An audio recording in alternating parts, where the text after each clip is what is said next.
Hi, I'm Eddie. This is my first update of my brain and mind practice.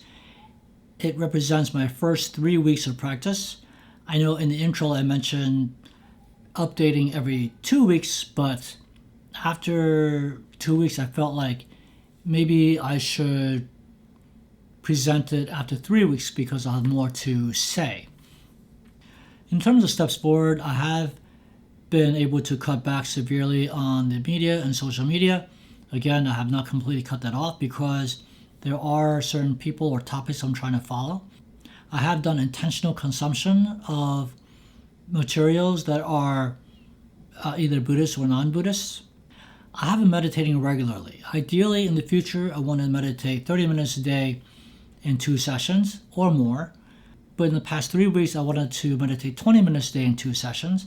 However, most days I've only meditated 10 minutes.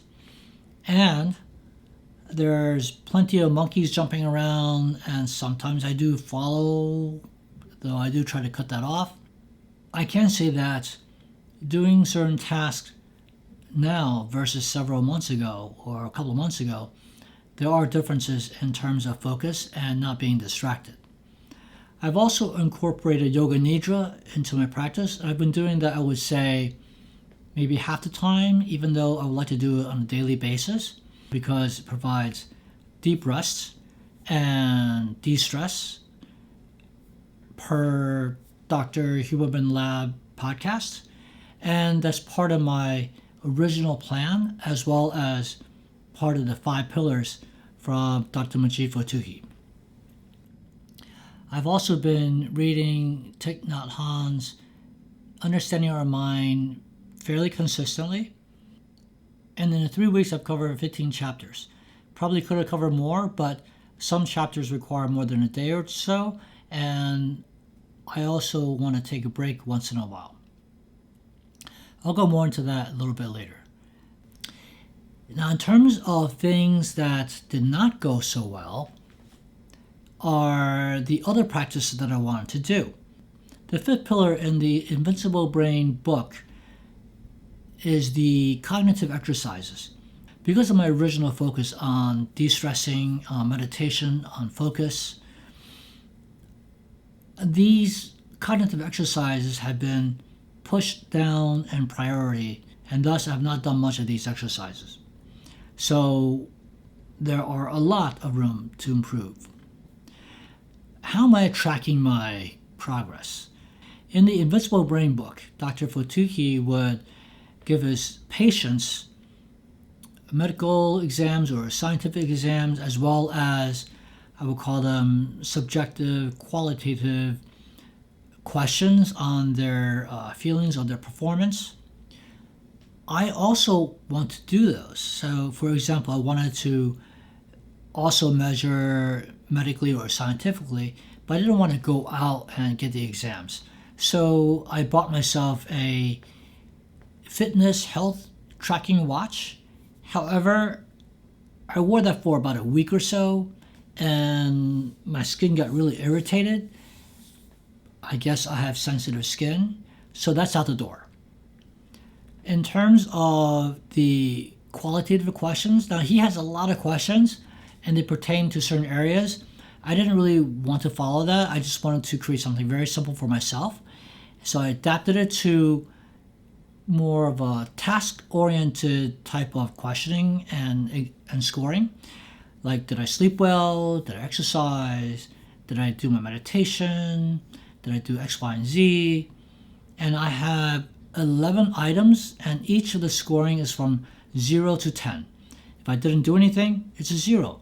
If I have a perfect day, everything did really well, I get 110, which means an A+. If based on the normal grading scale, I have failed all 3 weeks. However, there were improvements every single week, from the mid-30s to the low 40s. To be honest, it feels like these weeks are passing by so fast, and there are so many things I need to do in a day that by the end of the day, it's like, oh my God, the day is over, and there's still the second meditation I was supposed to do and I haven't done yet. So I got to figure out how to manage my time even better.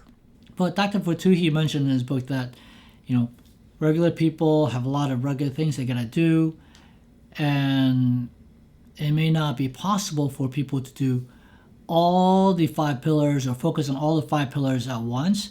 So if they can do just several a day is pretty good. Also, Thich Nhat Hanh said that practice should be pleasant. Therefore, I'm not going to kick myself too hard with this. Now, in terms of the reading of the Understanding Our Mind by Thich Nhat Hanh, I read 15 chapters out of 50. And this first 15 chapters focuses on the store consciousness.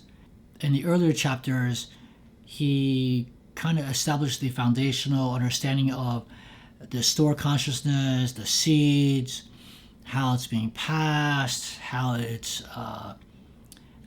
creates formations, all that stuff.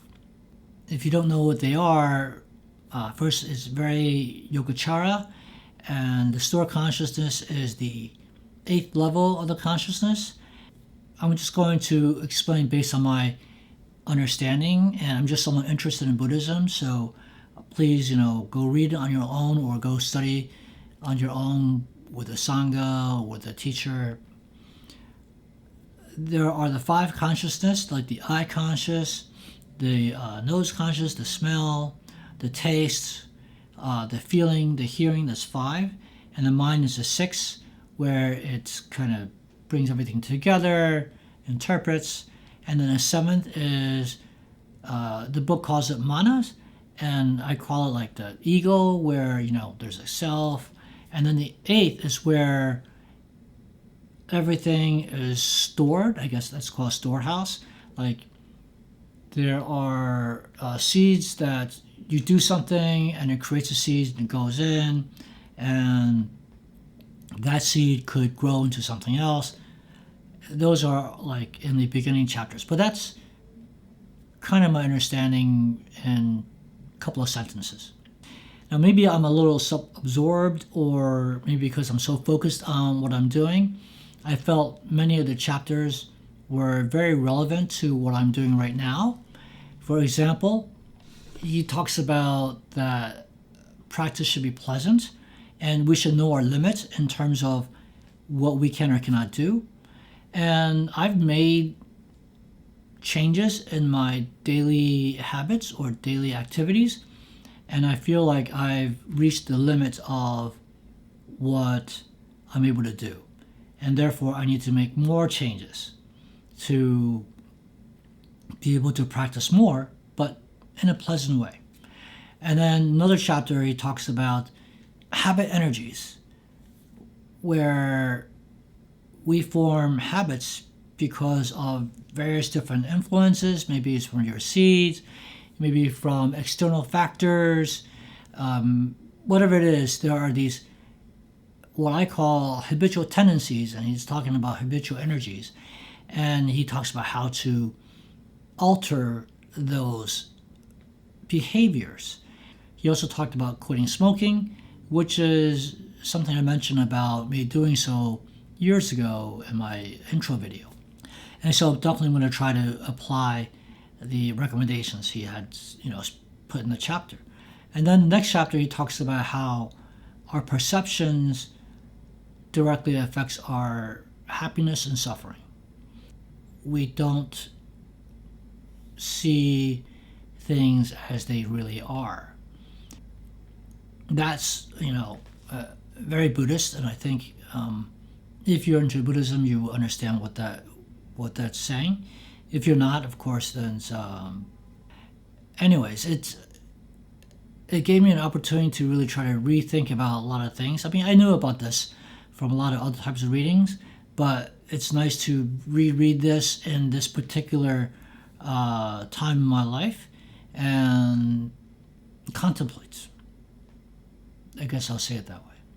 Oh, and there's one more thing I want to mention, what I call a wow moment, or more like a meaningful synchronicity.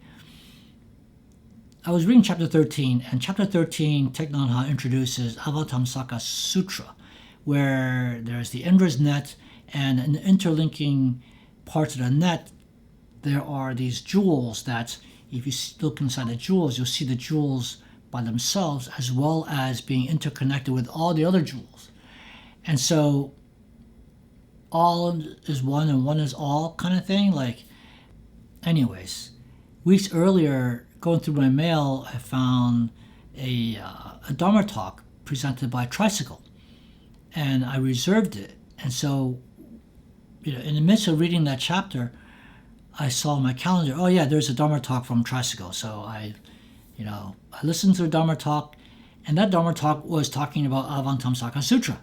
And I'm like, how is it that, throughout my reading, there's all these different chapters, and that one chapter talked about Avatamsaka Sutra, and that, reservation I made for the Dharma talk that I listened to just coincides on that same day.